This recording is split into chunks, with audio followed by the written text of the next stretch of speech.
What's up, guys? Welcome to another fantastic episode of the Rando Commando show. You guys know it by now. I'm Jonesy. This is Ethanuel. Let's get into today's topic. Yes! So have you ever had a nightmare when you were a child that you could not get over? That just frightened you so bad that it just stuck with you for years and years and years? Sure. Well, today on the show, we're going to be talking about things that we saw as kids that we still remember today that scared the Heebie Jeebies out of us, that still give us the creeps. And this idea, special thanks to Becca for this. Definitely shout out to you. This is a great topic for us to talk about. It was definitely one that shuddered, and so yeah, thanks sis for the idea. Thanks for trudging up the memory. It was like she made a comment. She shot me a text. It was like, hey guys, do this for an episode. I was like, it was like instant shiver down. I was like, okay. Yes, we will do it. All right. The one on my list is from the animated Lord of the Rings films, particularly The Hobbit, where this scene comes from. In The Hobbit, the dwarves and Bilbo get captured by the goblins, and they're sent underneath the ground where the goblins live. The goblin king down there is saying something to them. I forget what he says, and one of the dwarves, I forget who it was probably the leader, like Thorin, I'm guessing, gets smart mouthy with him, and the Goblin King's like, I'm not gonna have you talk that way to me. So he strolls down to him, and then he gets in front of the dwarf, like, and he's about taller than him, right. And then he opens his mouth like he's gonna chaw his head off. And the orcs in that particular thing, like, they really don't open their mouths all that much. Like, I mean, you can see they have long teeth and stuff like that. But then when he like opens up his mouth, you're like, nope, nope, not having any of it. Nope. Oh, yikes. Your turn. Oh, my turn to share another. This one comes from an animated Scooby-Doo movie, actually. I'm not sure what the title of it was. Anyway, they're in this castle, and there's this, like, witch or something that's in the castle, and she's got, like, tentacles and stuff, and I can't remember. I don't even remember exactly what she looked like, but whatever this lady looked like was, yeah, just tentacles and like a really creepy voice and stuff. It was enough to give me plenty of nightmares. And yeah, I mean, it's Scooby-Doo, so it's like, it shouldn't be that bad, but one of the movies apparently just had this creepy lady in it and it just stuck with me. So, right. Next. Okay. So my next thing isn't just a scene from a film. It's the whole darn thing. Brave Little Toaster. That whole movie terrified the heebie-jeebies out of me. There was the AC unit, which was super creepy. Oh, yeah. Yep, definitely. The vacuum cleaner was somewhat of a jerk. Yeah, he was real grumpy. Like, he just seemed grumpy all the time. And it was like, dude, get over it. Whatever life crisis you're going through, get over it. And then you can't forget the clowns. Yeah. No. Enough to tie the whole package together. Yep. Yeah, Brave Little Toaster. Definitely not. Skipped. The next one on my list was from another TV show called Land of the Lost. It's an old ABC show, I guess. So they're living their lives kind of like Swiss Family Robinson style. They're just kind of like trying to survive or whatever, try to get home. Yeah. But there's this one episode where this giant shows up, and it's like this really creepy Cyclops-looking guy. And Cyclops are always scary. Yeah, so it's like that in itself was scary, but then he captures the family and ties them up and lines them up on a shelf next to his big old cooking cauldron.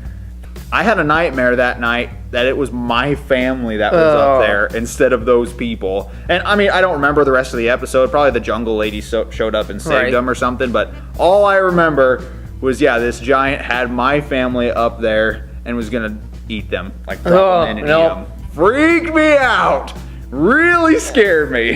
Yeah. Yep. Definitely not a cool thing. No. Ugh. So, my next one was from the movie The Seventh Brother. This one was like a feature family film, and it's a good film. Like, I definitely recommend if you guys see it. Definitely watch it. But there is one scene which parents, you probably should watch this scene with your kids because it probably will give them some sort of scary thoughts. Right.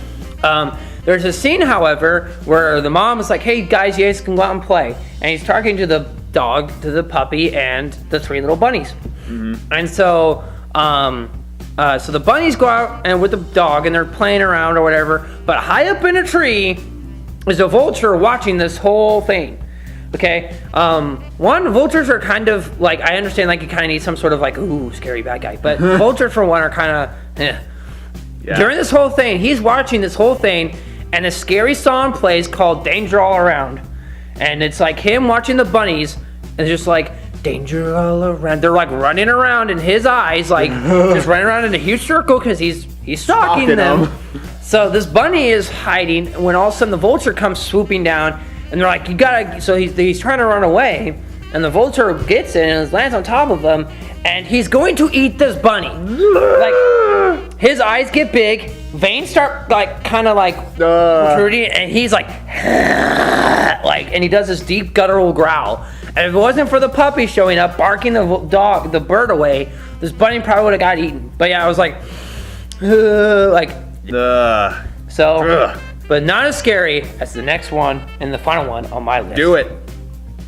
Okay, so one, I am like kind of somewhat terrified of claymation. So like, for good reason. Good reason. If you've seen a claymation movie, yeah, they could be pretty crazy. Oh, the Abominable Snowman and on Rudolph. On Rudolph, he was scary as a kid. Yes, I remember that too. Like, he was somewhat scary. Definitely a runner-up, but did not make the list. Santa Claus is coming to town. The premise of the story is, of course, the beginning story of Santa Claus. You know, he comes to town and brings gifts to everybody. Okay. Of course, there's one bad guy who lives in an icy stone castle. I think it was Jack Frost, I want to say, but it was like an older Jack Frost. Makes sense. And so, but he is trying to prevent Santa Claus from coming to town because he wants everybody to hate him because of all the gifts that he's bringing. Sure, yeah. Whatever. The camera did this really nice job of terrifying you and also making you pee your pants at the same time. Good job, director. Right? He gets a nice, good zoom up on the character's face. And I remember this face was kind of small and squishy with a big, and this guy is saying this with pointy square triangle teeth. And he says, in this deep voice, I'm going to try and replicate it, but he says, tomorrow when he returns to the village. And it was like, that line alone was like, okay, these guys are pure evil, and I need to go to the bathroom. Like, I need to not be here right now. Right. What about yours, Jonesy? My number one, like all of these are legitimately frightening. This one was from a movie called Little Nemo, not Finding Nemo, way different. Little Nemo Adventures in Slumberland, I think it was called. It came out end 80s, early 90s, I think, something like that. And it's this 2D animated film.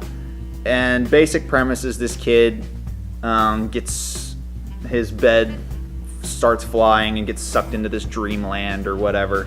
Anyway, he gets to this castle, and there's the king is like this big old jovial king. And the king's like, oh yeah, you're a special guest, you can be here, whatever, just don't go down in the basement, and there's like, you know, secret stuff down there, like off-limit stuff, you don't want to be down there. He's like, oh, okay. So what does he do? Being a young boy, goes down into the basement, and there's this big old locked door there that's like ginormous. He disengages the lock, opens it up, and what comes out is like, it starts to open up, and this black tar like mass starts leaking out. Like tendrils come out and start like helping it crawl along the floor and stuff, and it's got like it's pulsing red inside the black, so it's alive, and nobody really notices it's there. It's just kind of slinking around the floor, gets in among the guests, and they're like partying, not really noticing.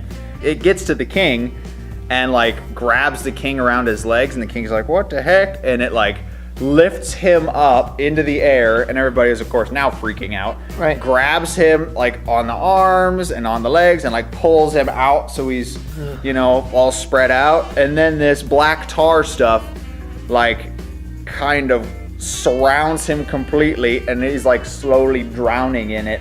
And, you know, slow eating. And, yeah, so I watched this when I was pretty young, and yeah, I was just like, I don't know what that is, but it just ate him.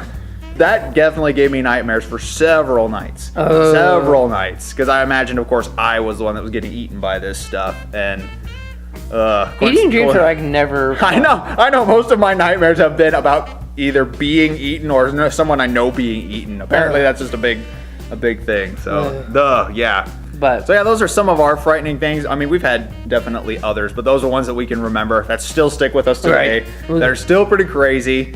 You know, we're assuming that you guys have nightmares too, or have had as kids. So we would like to hear some of those things. Just if we're gonna relive them, you need to relive them with us. and you can share it with us, and we can share that verdict because now you know you weren't the only ones in this world that got. We feel you. We're with you, buddy. We feel you a lot of times. We feel you. Yes. So yeah, definitely let us know in the comments some of those things. Also, just follow us on social media as well to follow more of what we're doing. Thank you guys so much for watching and commenting and liking and subscribing our videos. It's so great. We really appreciate it. We really do. I mean, it's always nice to like respond to people on YouTube just being like, hey guys, like I really like this episode. Here's an idea for you. Thank you guys so much for all of those things. We really appreciate it. We really enjoy you guys. Thank you so much. Yeah. Well, that's all the time we got for today. So these are the Rando Commando signing off. See you next time.